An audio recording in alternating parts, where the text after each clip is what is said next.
Ugh. Yeah. Mute. Ugh. Cut that off and put that up. And yes, we are on the air.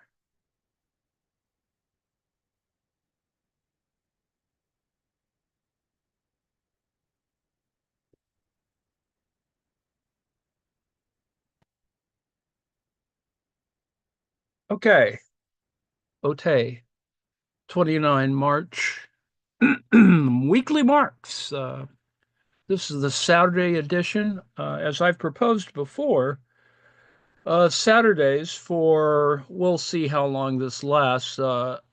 It's my understanding in looking at and I'm not sure it's complete, that the theories of surplus value by Karl Marx, it is available in audio uh, and on YouTube, and it's 11 hours long. Not that we're going to do all that at once, needless to say. And in fact, it does not include the preface, which is what I'm going to read today.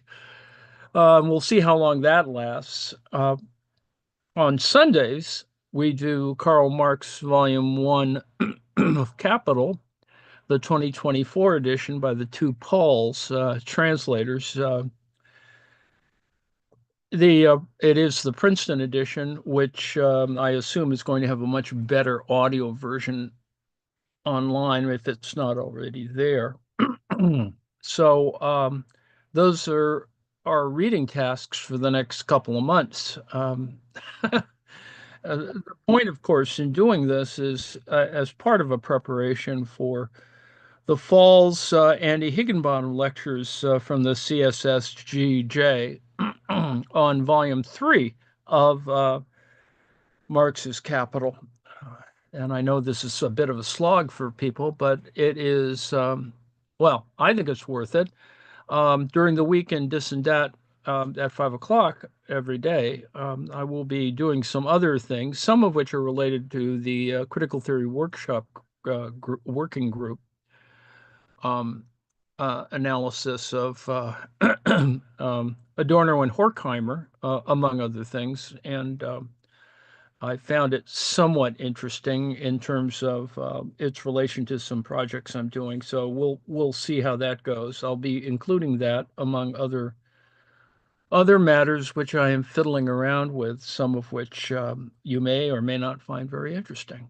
Okay, so this is projected as a 1 hour read, and maybe it will be a 1 hour read. We'll see. This is the Pine Flags book, 2013, which is identical to. They pretty much lifted it from the Marxist Internet archive stuff. It's pretty much the same, and I've included that link. So, preface.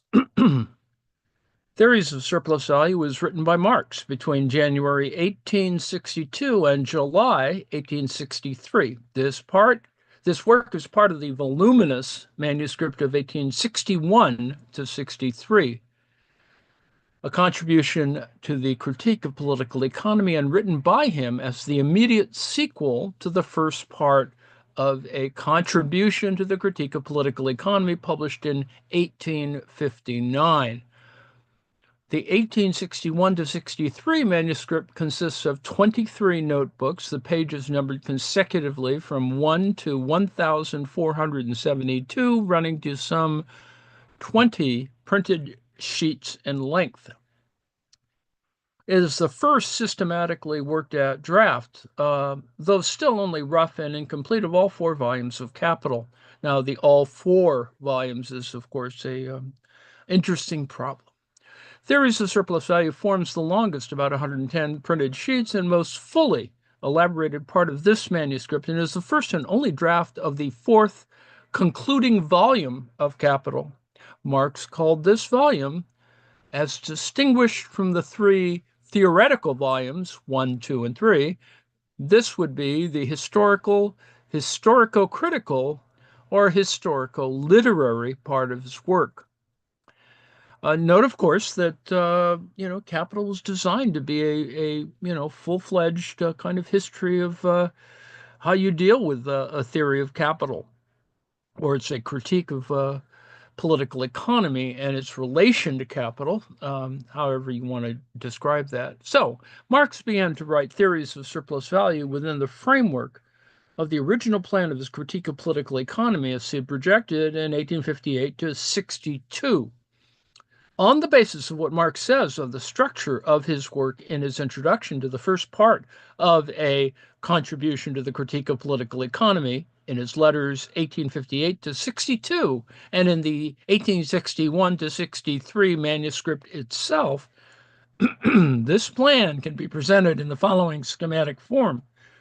I've included two graphic versions of the plan in 1858 to 62 of the critique of political economy, that is, capital. And you can see that one would be the introduction on leading off with commodity and money. Two would be capital in general, including the production process of capital, its transformation of money into capital, absolute surplus value, relative surplus value, the combination of both, and number 5, theories of surplus value. Subsection 2 would be the circulation process of capital. And number 3, the unity of two or capital and profit. So that's kind of what goes on with the 3 volumes, but there are 3 other subsections for the first section called capital, and that is the competition of capitals. Number 4 is credit. Number 5 is share capital. Number 2, and part of the 6-volume plan for this whole business, is landed property. Number 3 is wage labor. Number 4 is the state. Number 5 is foreign trade. And number 6 is the world market. And if you've read any of the other kinds of analyses, including, brief commentaries in Capital 1, etc., Capital Volume 1, is that, this got revised down and essentially to get to publication within his lifetime, Marx, focused on, and Engels focused on Volume 1 as the kind of technical manual, as it were, for all of those other pamphlets and things. I've included also from a earlier printing what the structure looks like in terms of a kind of nesting. The plan of the critique of political economy is projected by Marx in 1858 to 62, and you can see sort of what the subsections look like. And they're slightly different than the ones I've just read, but it is still in the original 6-volume plan. It can be seen from this plan that theories of surplus value was originally conceived of by Marx as a historical excursus to that section of his theoretical study of capital in general, which was devoted to the problem of the production process of capital. This historical excursus was to conclude the section on the production process of capital in the same way as in the first part of a contribution to the critique of political economy, the chapter on commodities was concluded by the historical excursus on the history of the theory of commodities, and the chapter on money by the historical excursus theories of the medium of circulation and of money. That was Marx's original plan. But in the process of working it out, the historical excursus on theories of surplus value went far beyond the limits of this plan. The subject matter of the theories to be investigated and criticized by Marx itself demanded an extension of the limits of the inquiry. The critical analysis of the views of bourgeois economists on surplus value was unavoidably interwoven for Marx with the analysis of their ideas of profit. And insofar as these ideas were bound up with erroneous conceptions of ground rent, it was necessary also to examine the theory of rent and so on. On the other hand, In order to make the criticism of erroneous theories comprehensive and exhaustive, Marx counterposed to them one or another positive part of the new economic theory created by Marx himself, a theory that represents, as they say here, the greatest revolutionary transformation in the whole of economic science. Now, remember, this is from prefaces put together by folks in the Soviet Union in the 20s and 30s. To grasp fully the character, the material, and structure of theories of surplus value, it is necessary to bear in mind also the following. At the time when Marx began his work on the theories, that is the TSV, of the theoretical parts of capital, only the first, the production process of capital, had been more or less worked out in writing, and even that, not fully. This question is examined in the first 5 notebooks of the 1861 to 63 manuscript.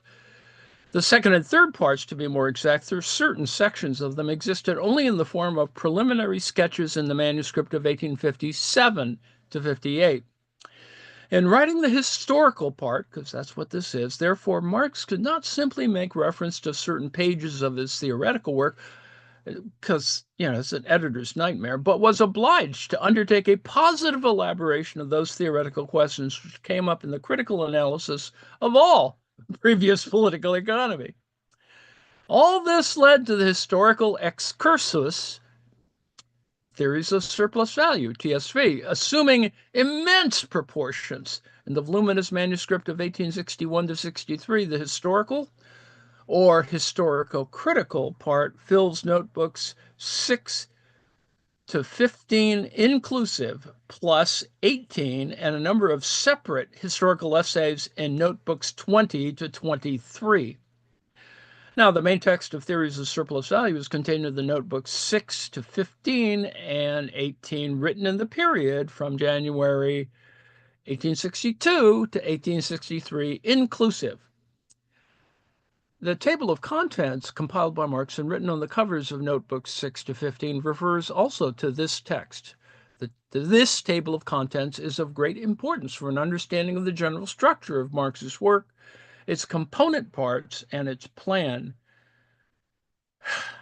In the present edition, it is printed at the very beginning of the first part, pages 37 to 39. The historico-critical essays and notes contained in the last notebooks of the manuscript and written in the spring and summer of 1863 are supplementary to the main text. In the course of his work on theories of surplus value, the range of problems examined by Marx was constantly extending, and in the end, this led Marx to the idea that it was necessary to separate off the whole of the historico-critical material to form a special 4th volume of Capital. In the process of Marx's work on capital, the decisive significance of the division into 3 parts, that is, the production process of capital, number 2, the circulation process of capital, and number 3, the unity of the two, which Marx originally had in mind only for the section capital in general, became more and more apparent. This division into 3 parts proved to be so important and so profound that gradually even those subjects which, according to the original plan, were not among the complex of questions allocated by Marx to the section capital in general, came to be included in it. For example, the competition of capitals, credit, and rent. Parallel with this process of working out the 3 theoretical parts of capital, volumes 1, 2, and 3, which gradually incorporated all the theoretical problems of the political economy of capitalism, Marx became more and more strongly convinced that the historical critical inquiry should be presented in the form of a separate book as the 4th volume of Capital. About a month after finishing his work on the 1861-63 manuscript, Marx, in a letter dated August 15, 1863, wrote to Engels about this manuscript of his. I look at this compilation now, and I see how I've had to turn everything upside down, and how I had to create even the historical part out of material of which some was quite unknown. By the historical part, Marx meant the theories of surplus value, which he was therefore already considering as a separate, special part of his work, whereas as late as January of 1863, He was proposing to distribute this historico-critical material among the theoretical sections of his inquiry into capital in general, as is evident from the plans he drew up for the first and third parts of Capital. See pages 414 to 16 of the present volume. Marx's intention to carry through a critical examination of the history of political economy, starting from the middle of the 17th century, is shown by his detailed historico-critical essay on Petty, William Petty, I think, contained in Notebook 22 of the manuscript, written in May 1863. It has the characteristic heading, Historical, Petty. This essay, which has no internal connection with either the preceding or following text, was clearly intended by Marx for the historical critical part of his work. Petty's view on value, wages, rent, the price of land, interest, etc., are analyzed in the essay. Such a wide treatment of Petty's economic views shows that already in May 1863, Marx had conceived the idea which 4 years later he explicitly set out in a letter to Siegfried Meyer when he wrote regarding the structure of his book Capital. Volume 1 comprises the process of capitalist production. Volume 2 gives the continuation and conclusion of the theories. Volume 3, the history of political economy from the middle of the 17th century. Marx at that time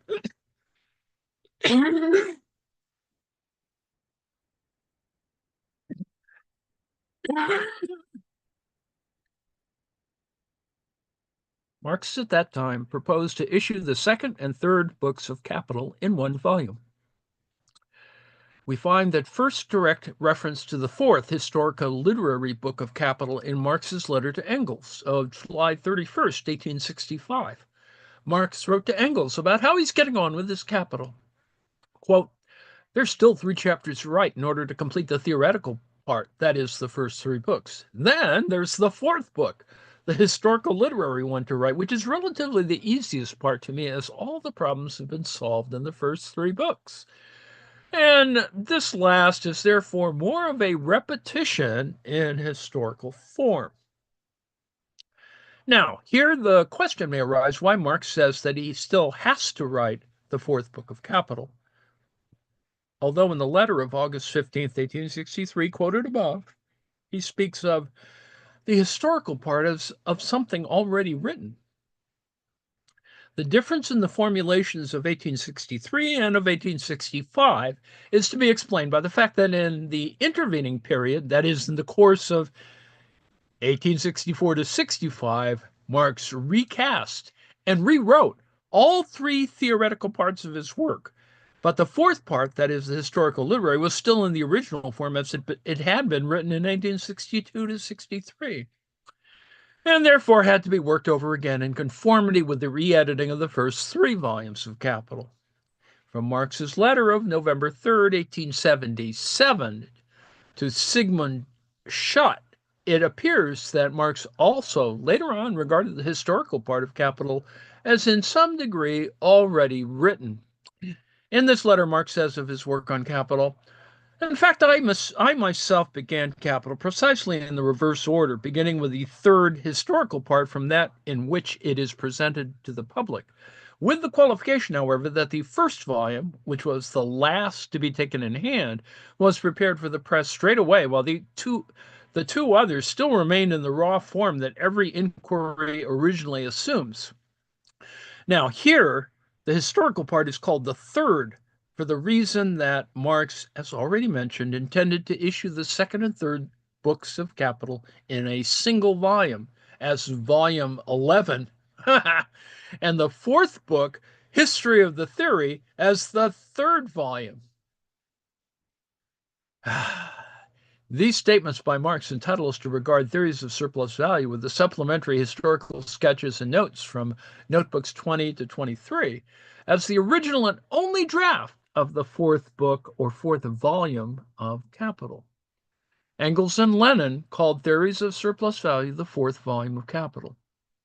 For these reasons, the words Volume 4 of Capital have in the present volume been added in round brackets to the title theories of surplus value given by Marx in his 1861 to 63 manuscript.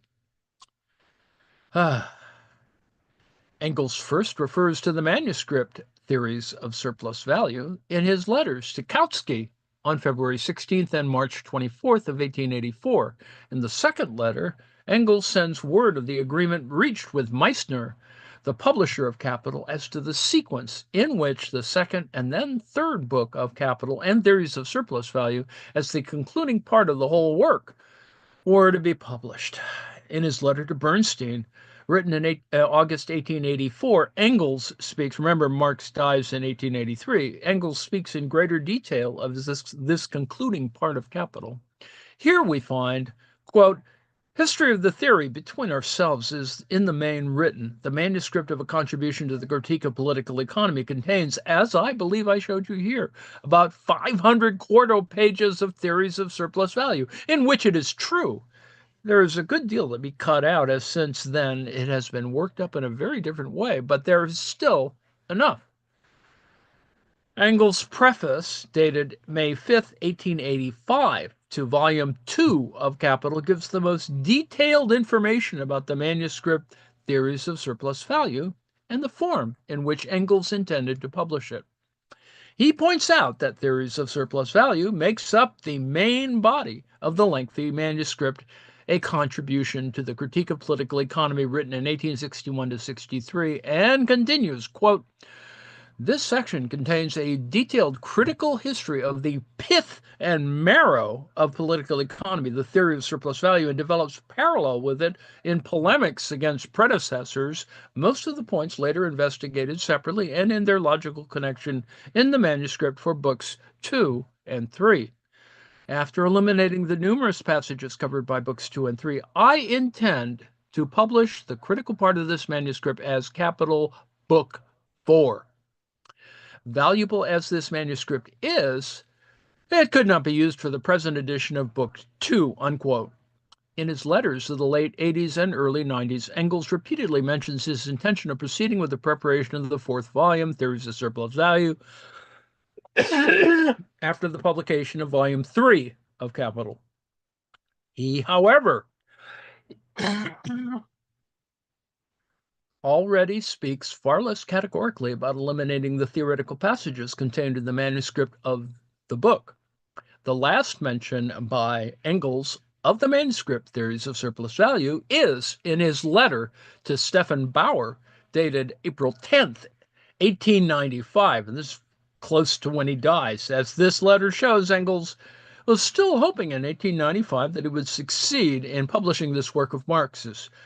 But Engels did not manage to prepare the concluding volume of Capital for the printer. He died barely 4 months after this letter was written.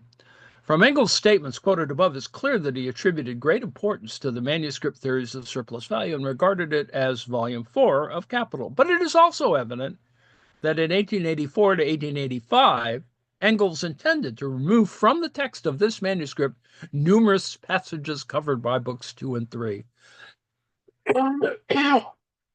Here the question naturally comes up, what should be our attitude with regard to this proposal or intention of Engels?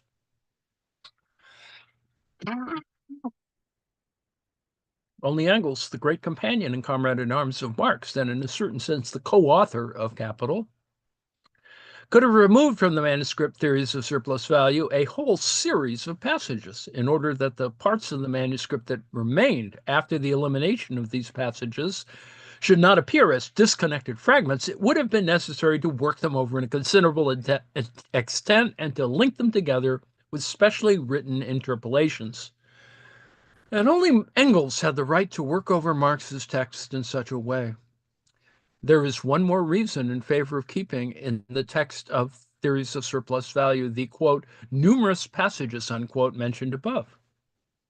Engels' intention to cut out these passages was only his original intention, formed before he had begun a detailed study of the manuscript Theories of Surplus Value. And we know from Engels' preface to Volume 3 of Capital that in the course of his actual work on the preparation of Marx's manuscripts for the printer, he sometimes revised his original intentions and plans.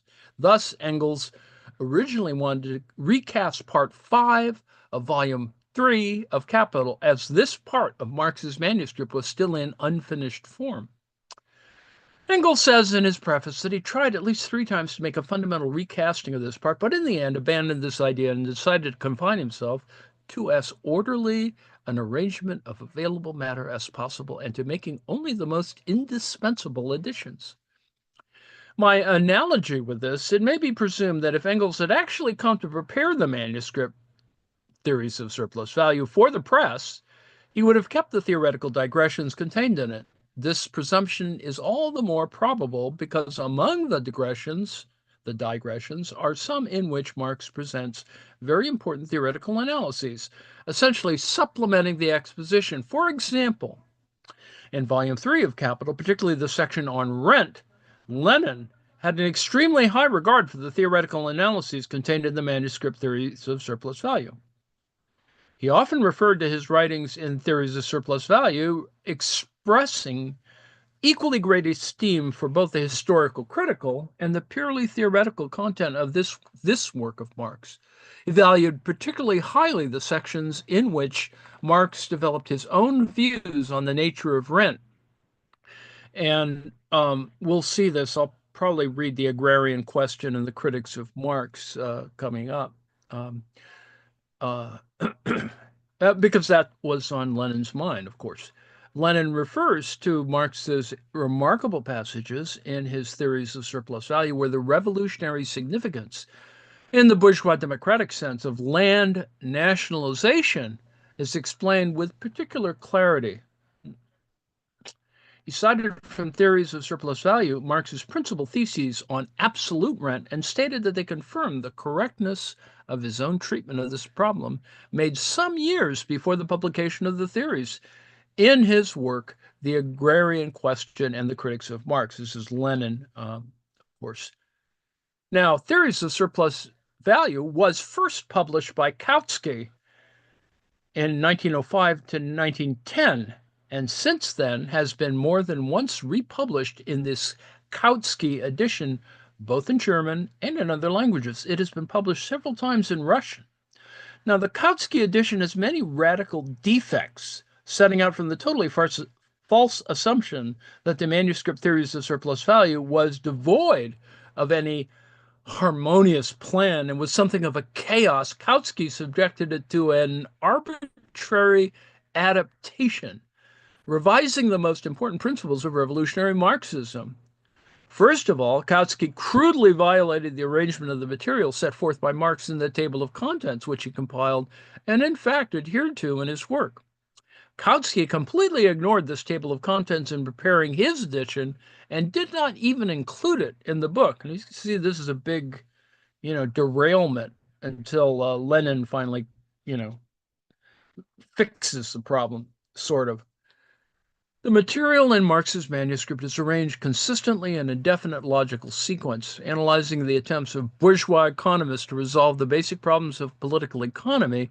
Marx reveals the class limitations that characterized even classical bourgeois political economy, the inability of the bourgeois economists to provide any internally consistent and scientifically grounded solution of the problems they dealt with, and above all, the central problem, the problem of surplus value. Marx's manuscript reveals that the development of bourgeois political economy was a process full of contradictions. Thus, in examining the theories of Smith and Ricardo, Marx shows that in certain respects they brought science forward in comparison with the physiocrats, but in other respects they repeated the mistakes of the physiocrats and even took a step backward.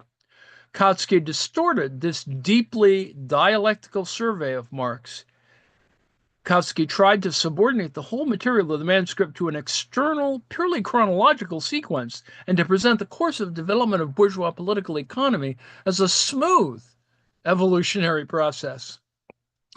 Following his chronological plan, Kautsky placed at the very beginning of his edition not the characterization of the views of James Stewart, which in Marx's manuscript forms the introduction to the chapter on the physiocrats, but 4 short fragments on Petty, Davenant, North and Locke, Hume, and Massey, taken for the most part from notebooks 20 and 23. Kautsky mechanically transferred these fragments, as also certain others, to the first chapter of the first volume, and by doing so jumbled together the connected exposition of notebooks 6 to 18, that is from James Stewart to Richard Jones, with the supplementary essays in notebooks 20 to 23. In Marx's manuscript, the analysis of Quenet's theory on the reproduction and circulation of the total capital came after the analysis of Smith's theories. In the Kautsky edition, this part of the manuscript precedes the chapter on Smith and is given in a form rehashed by Kautsky, who arbitrarily removed 9/10 of this section from the main text and put it into an appendix, printed in small type and wedged into the main text. Kautsky also put the theoretical digressions in which Marx sets out his own view of the reproduction of the social capital into a separate appendix printed in small type and inserted in the text of the book. Kautsky tore them out from various places in the manuscript, grossly violating the interconnection between the historical critical and the theoretical studies of Marx. Kautsky was also responsible for obvious departures from the arrangement of the material given in Marx's manuscript in the second volume of his edition. Marx began this part of the manuscript with a critique of Rodbertus's theory of rent. The Kautsky edition begins with the chapter Surplus Value and Profit, dealing with Ricardo, and the critique of Rodbertus's theory comes only after this chapter.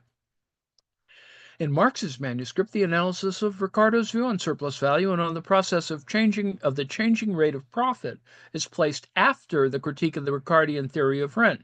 In the Kautsky edition, it is in the chapter Surplus Value and Profit, which begins the volume.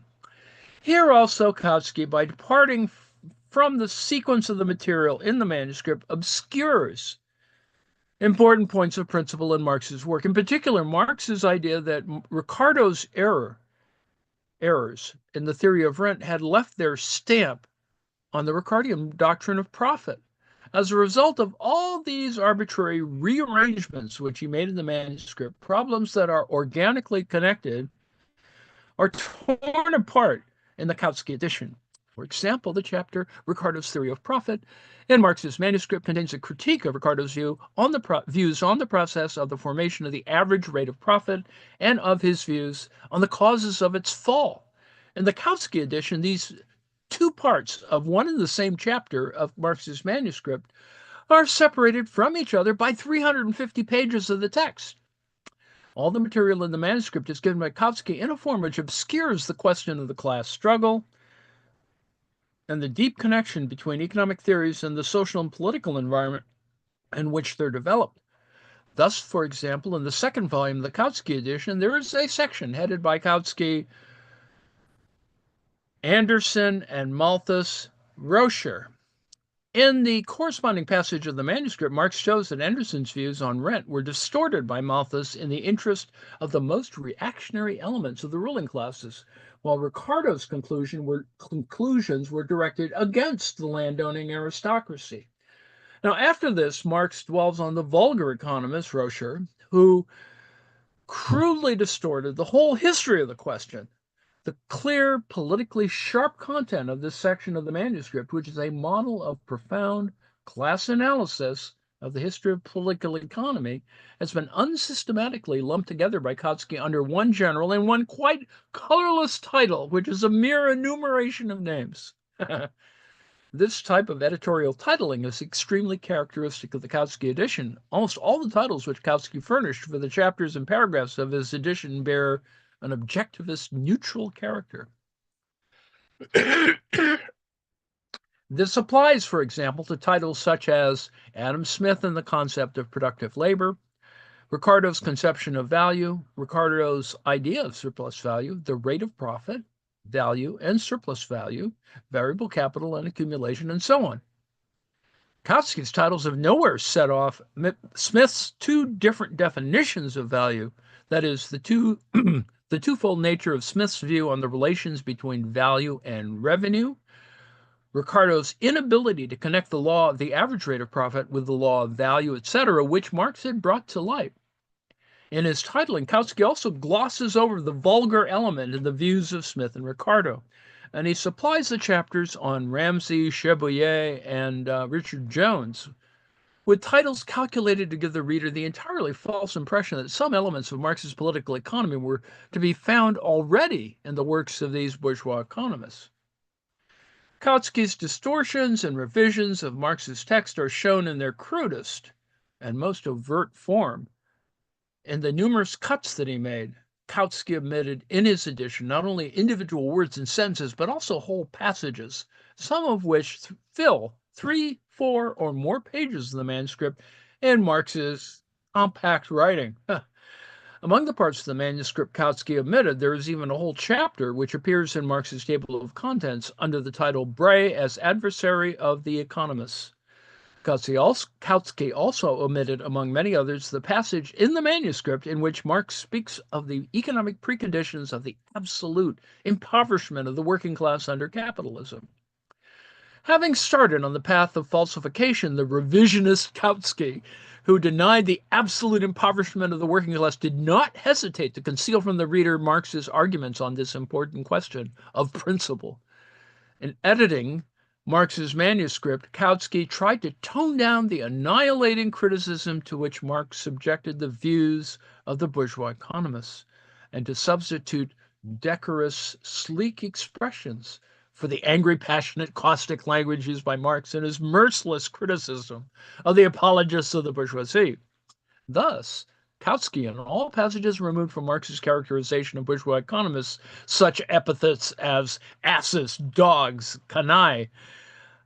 Finally, characteristic of the entire Kautsky edition are the numerous and sometimes extremely crude mistakes in deciphering the text of the manuscript, inaccurate, and in a number of cases, obviously incorrect translations of English and French expressions occurring in the text, arbitrary editorial interpolations, inconsistent with the movement of Marx's thought, the absolutely impermissible substitution of some of Marx's terms by others, and so on. The complete disregard of Marx's table of contents, the arbitrary and incorrect arrangement of the manuscript material, the objectivist titles which avoid the class essence of the conceptions criticized by Marx, the obscuring of the fundamental antithesis between Marx's economic teaching and the whole bourgeois political economy, the removal of a number of passages containing important theses of revolutionary Marxism from which Kautsky more and more departed, all this suggests that what we have here is not only gross violations of the elementary requirements of a scientific edition, but also the direct falsification of Marxism. The present edition contains in full both the main text of Theories of Surplus Value, to which the table of contents compiled by Marx refers, and which gives a connected exposition of the history of the theory from James Stewart to Richard Jones, and the digressions supplementing this main text, which are in notebooks 5, 15, 20, 21, 22, and 23. These supplementary sections are put in the form of appendices in order to not interfere with the sequence of the exposition given in the main text.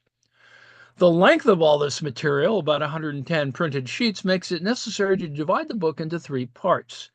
The appendices are distributed among these 3 parts in such a way that each part concludes with those supplementary digressions and notes which directly refer to its contents. The arrangement of the main text follows exactly the table of contents which Marx compiled. Only those few changes which Marx himself indicated have been made in the order of the text in some of the manuscript books. Thus, for example, in Notebook 7, Marx, in dealing with Smith's conception of productive labor and referring in this connection to the vulgarization of Smith's views by Germain Garnier, makes a long digression about John Stuart Mill. This begins with the words, before dealing with Garnier, something incidentally here by way of a digression on the above mentioned Mill Jr. What is to be said here really belongs later in the section where the Ricardian theory of surplus value is to be discussed, and therefore not here where we're still concerned with Adam Smith, unquote. In accordance with this indication and with the table of contents of Notebook 14, later compiled by Marx, The excursus on John Stuart Mill has been placed in the present edition in the third part of Theories in the chapter on the decline of the Ricardian school, where Marx allocates a special section to John Stuart Mill. Another example of transposition, Notebook 10, contains a short chapter on the English socialist Bray, pages 441 to 44 of the manuscript, in the later compiled plan of the contents of the last chapters of Theories of Surplus Value on the cover of Notebook 14. Marx, however, assigned the section Bray as adversary of the economist to the chapter Adversaries of the Economist, following this indication by Marx in the present edition, pages 441 to 44, have also been transferred to the third part of the work.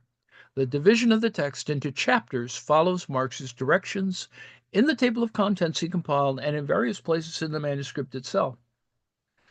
Now, for the titles given to the separate parts of the manuscript, use has been made of, number one, the titles from Marx's table of contents. Number two, the titles from Marx's draft plans for parts 1 and 3 of Capital, which have reference to certain sections of the manuscript of TSV, the Theories of Surplus Value.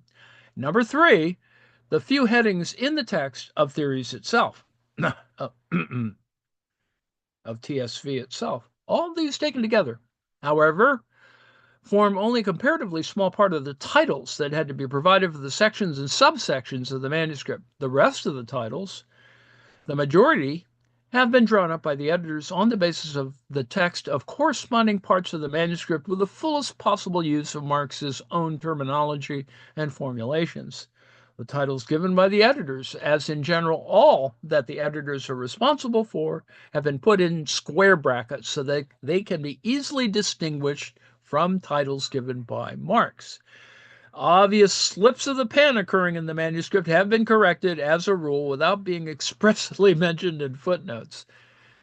A few obvious slips of the pen in the text of notebooks 6 and 10 were corrected by Engels' own hand in the manuscript itself. Specific terms used by Marx in the 1863, 61 to 63 manuscript are explained in notes. The titles of books cited and mentioned by Marx are given in the text of the edition in the language of the original. Now, in spite of the fact that Theories of Surplus Value was left in a form that had not prepared for the press, this work gives a connected and complete picture of that history of the theory, which Marx intended to form the final fourth volume of Capital. In it, Marx sets forth the whole course of evolution of bourgeois political economy from the time of its birth up to its grave, as vulgar political economy was called by Marx.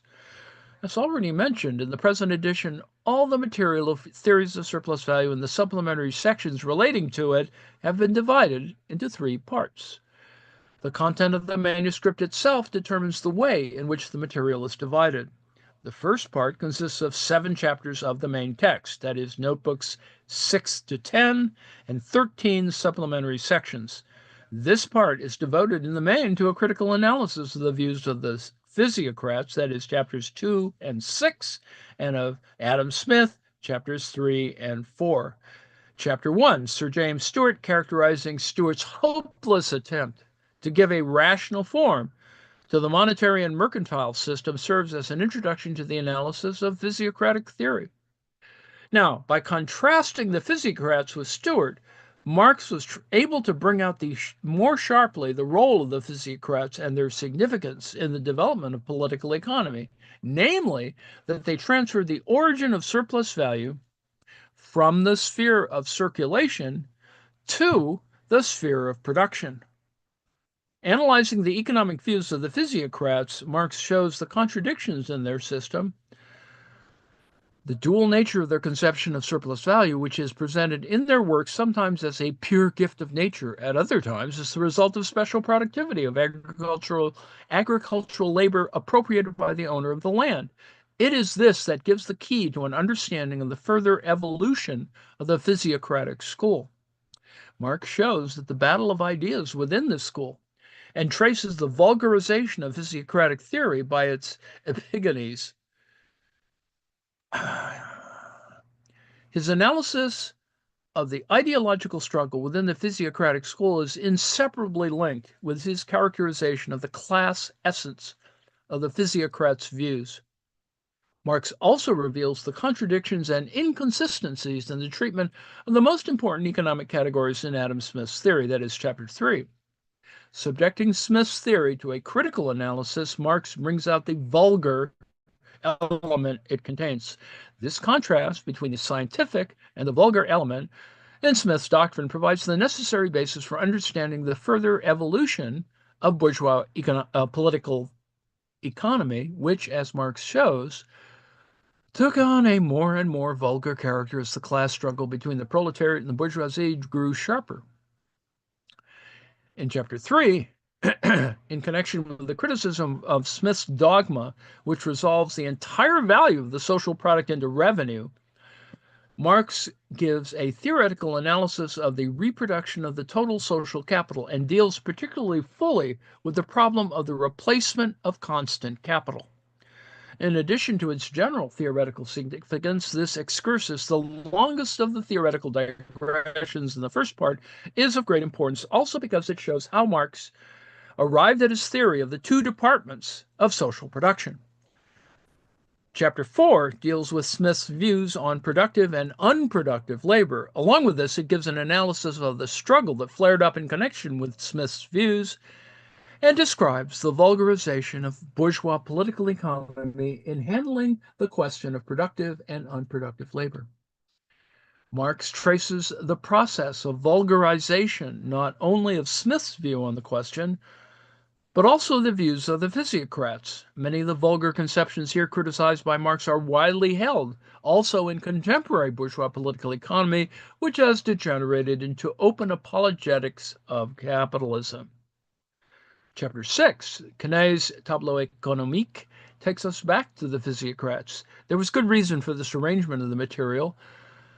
Though Adam Smith's theory, as Marx's comprehensive analysis shows, represented as a whole a considerable step forward in the development of bourgeois political economy, in his analysis of the process of reproduction, Smith takes a step backward in comparison with the physiocrats. Marx's arrangement of the material indicates the zigzag course of development of classical bourgeois political economy, its forward movement in the treatment of certain questions, and its backward movement in the treatment of others. Two short chapters on Necker and Linguet give an analysis of two early attempts to portray the antagonistic nature of the two classes under capitalism. The appendices to Part 1 contain the historical critical essays and notes from the notebooks 5, 20, 21, 22, 23, and the cover of 13.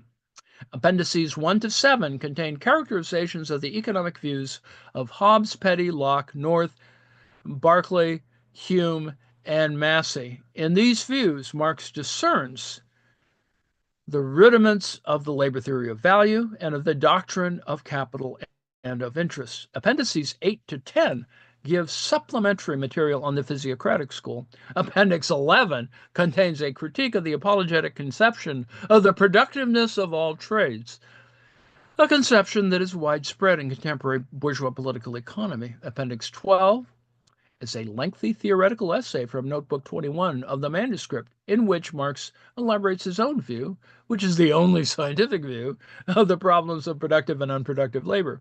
This theoretical essay, as it were, draws the general conclusions from the historical critical analysis of the problem of productive labor given by Marx in the lengthy Chapter 4 of the main text.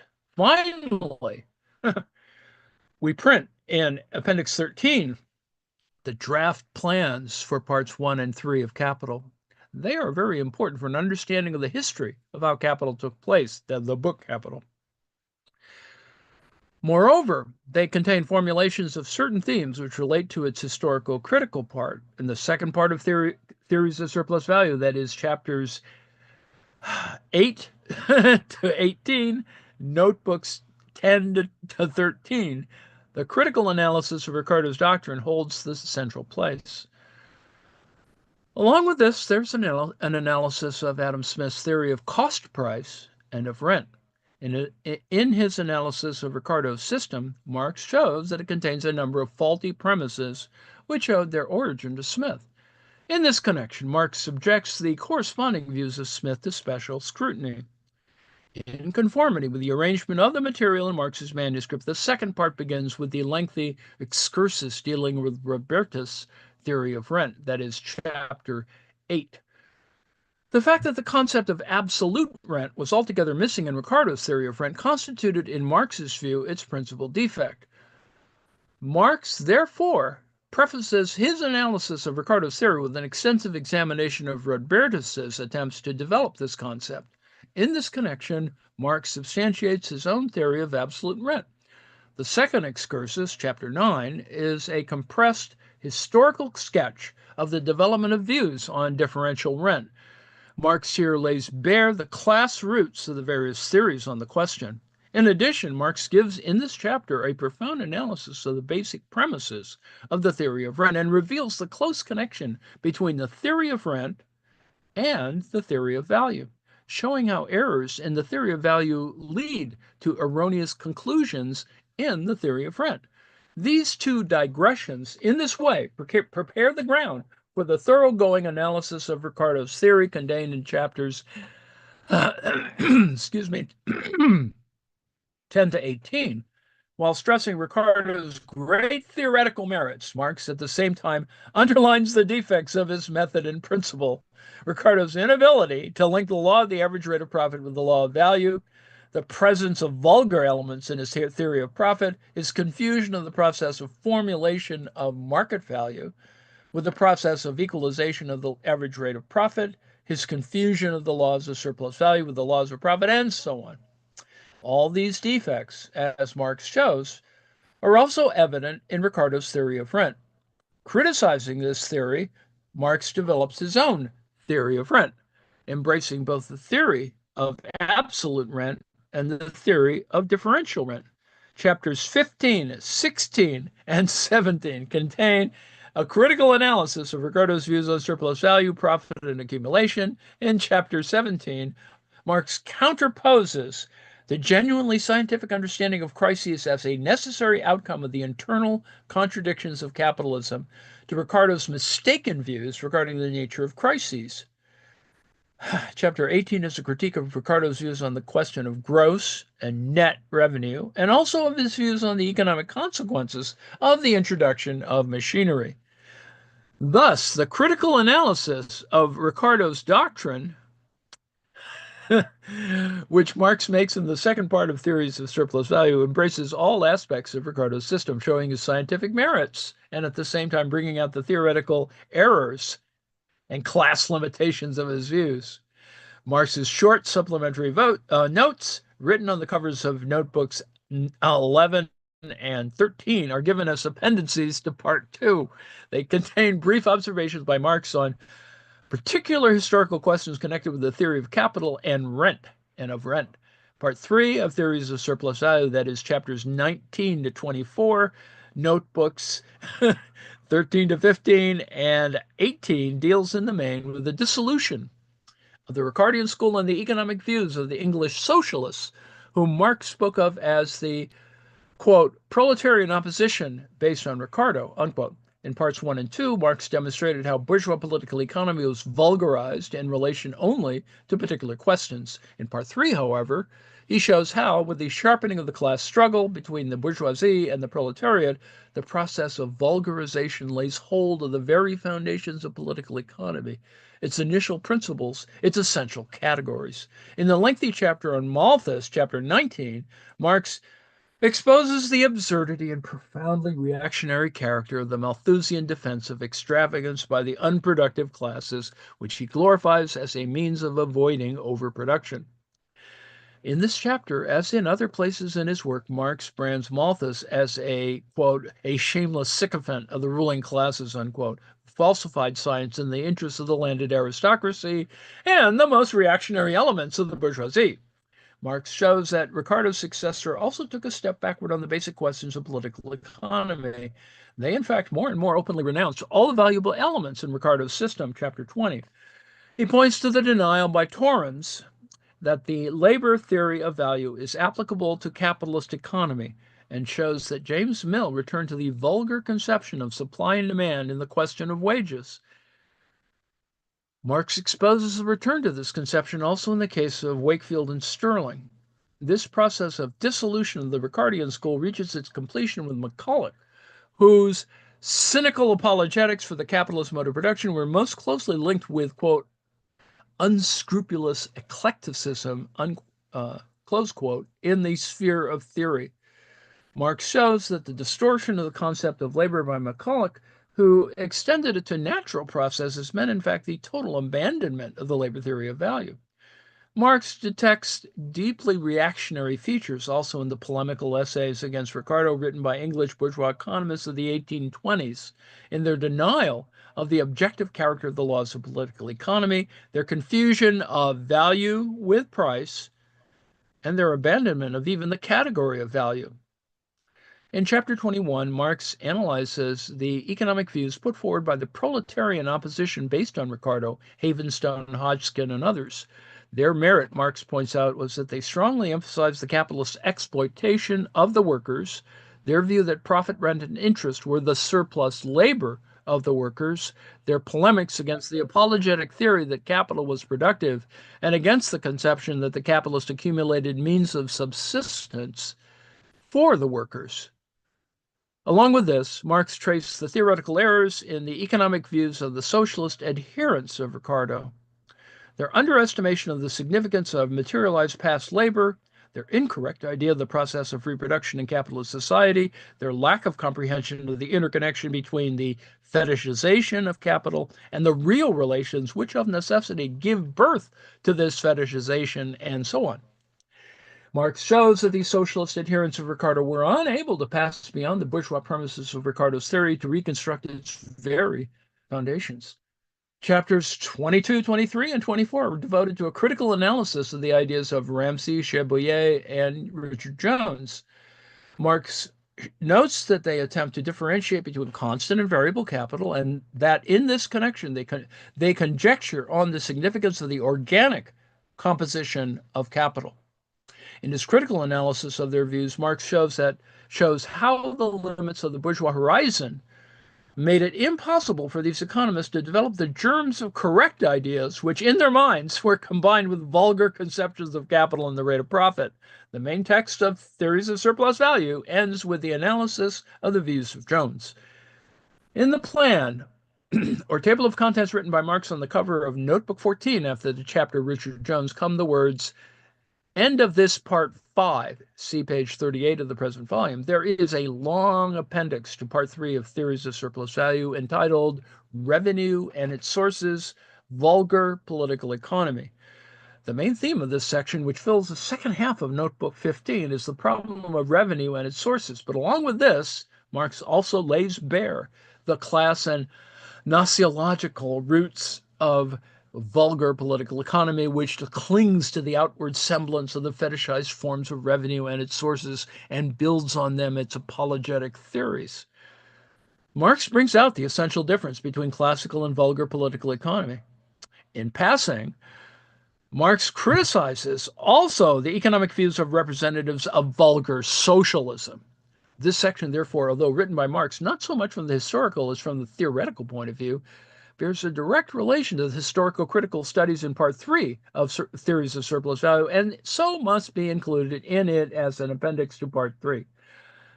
Later on, Marx wrote that the last historical critical volume of Capital would contain a special and comprehensive chapter on the representatives of vulgar political economy. Well, now,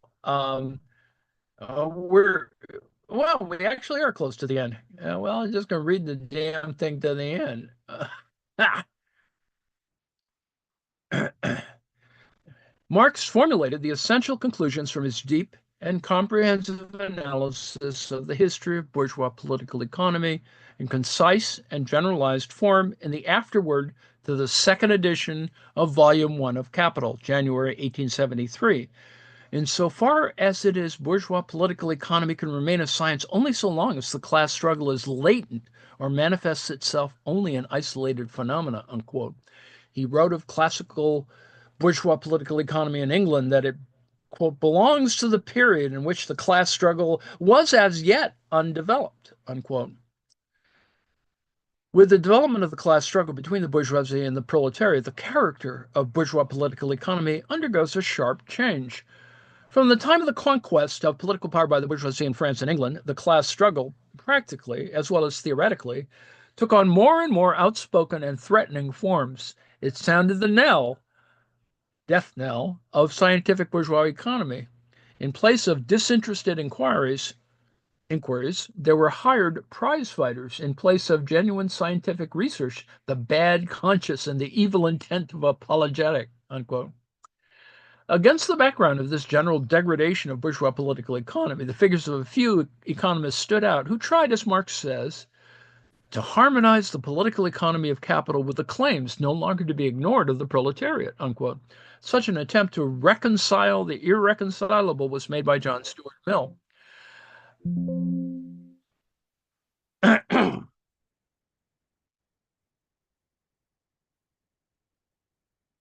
uh, sorry. Marx notes the complete hopelessness of such attempts, which remained wholly within the bounds of bourgeois political economy and bore witness to its decay and bankruptcy.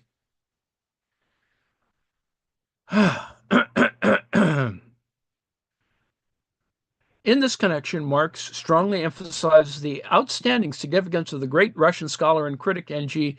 Chernyshevsky, who, in his Outlines of Political Economy, according to Mill, as Marx says, has thrown the light of a master mind on the bankruptcy of bourgeois political economy. Chernyshevsky wrote his critical analysis of John Stuart Mill's book in 1860 to 61. That is almost at the same time that Marx was working on the theories of surplus value. Although all of Chernyshevsky's writings runs the idea of the need to create a new political economy, which, as opposed to former political economy, which he characterized as the theory of the capitalists, he called quite explicitly the theory of the working people. To create a new, genuinely scientific political economy involved a radical revolutionary upheaval in economic science was possible only for the leader and teacher of the revolutionary proletariat Karl Marx, and only Marx, constructing the magnificent edifice of the book Capital on radically new principles, could build up that scientific history of all bourgeois political economy, which he presented in his historical critical part of his work of genius, Theories of Surplus Value. We're almost done. In the imperialist epoch, all the contradictions of the capitalist system reach their greatest intensity, and the class struggle grows extremely sharp. This is reflected in the most acute form also in the economic fabrications of the latest apologists of capitalism. In their efforts to defend the decaying social system of the exploiters, which is doomed to destruction, contemporary bourgeois economists and the pseudo-socialists who echo their views cling fast to the most reactionary, the vulgar conceptions which were put forward by their predecessors in the pre-monopoly epoch of capitalism and were subjected to annihilating criticism in Marx's theories of surplus value. Thus, in contemporary bourgeois literature, the old hackneyed thesis that every increase in wages leads inevitably to higher prices still runs its course. This thesis, the vulgar and anti-scientific nature of which Marx emphasized again and again in Theories of Surplus Value, is now used to justify the bourgeoisie's attack on the living standards of the working class. Contemporary bourgeois economists, as for example Keynes, who made a sensation with his anti-crisis project and his followers, shamelessly repeat the reactionary of Malthus, exposed by Marx, of the salutary role of the unlimited growth of unproductive consumption as a means to fight economic crises. Praise for wasteful, unproductive consumption in the conditions of today sounds particularly ominous. It brings to the fore that form of unproductive consumption which is linked with the preparation of a new world war and which consumes an ever-growing share of the budgets of capitalist states. Remember, this is being written in the 30s. Present-day bourgeois literature, especially American, preaches in every way the theory that only increased armaments orders, and in the final account, war itself, can avert economic crises of overproduction. Malthus's population theory routed or rooted by Marx in theories of surplus value and in other works, is also used to justify imperialist wars, contemporary American and British Malthusians. For example, Vogt in the USA and Huxley in England preached the cannibal doctrine that only a war of annihilation can establish the appropriate balance between the number of people on Earth and the means of subsistence at their disposal. They declared that a high death rate is a salutary factor for civilization and hold up as an example to all nations those countries where the death rate reaches particularly high proportions. In fashioning their reactionary, anti scientific conceptions, bourgeois economists of today rely on the outworn theories long since exposed by Marxism of the old, vulgar political economy fabricated in the first half of the 19th century. They also reject the labor theory of value and strive to replace it with vulgar theories of utility, demand and supply, costs of production, and so on. They also take their stand on the famous Trinitarian formula according to which rent is determined by nature, interest determined by capital, and wages determined by labor. Like all preachers of a general harmony in capitalist society who preceded them, they too deny the inevitability of capitalist crises, which are the necessary outcome of the internal contradictions of capitalism. In theories of surplus value, Marx subjected all these apologist subterfuges of vulgar political economy to devastating criticism. This great work of Marx has, for that reason, outstanding importance not only for understanding the history of bourgeois political economy, but also for the struggle against the present day representatives of bourgeois reaction who try to revive long routed pseudo scientific conceptions in order to use them in their dirty trade of justifying and defending the inhuman system of imperialism, that last stage of the capitalist system, which has outlived its time. Note, of course, that this is the Institute of Marxism Leninism of the USSR. Um, and so I've included the link to that, some of the connections. I put in the table of contents, which gives you the sense of Marx's view of what it should look like, which is important. And with each entry is the link to the Marxist Internet archive text. So you can use this as a means by getting around, saving you at least one click in terms of getting to specific parts of the text. And at the end, the audio book for this entire wonderful work in YouTube video. So all of those things are there. Let me say that I've gone over time. Let's see if there's any content. Oh, Tolstoy, right? War and Peace. There we go. Minkowski. Yes, indeed. Um,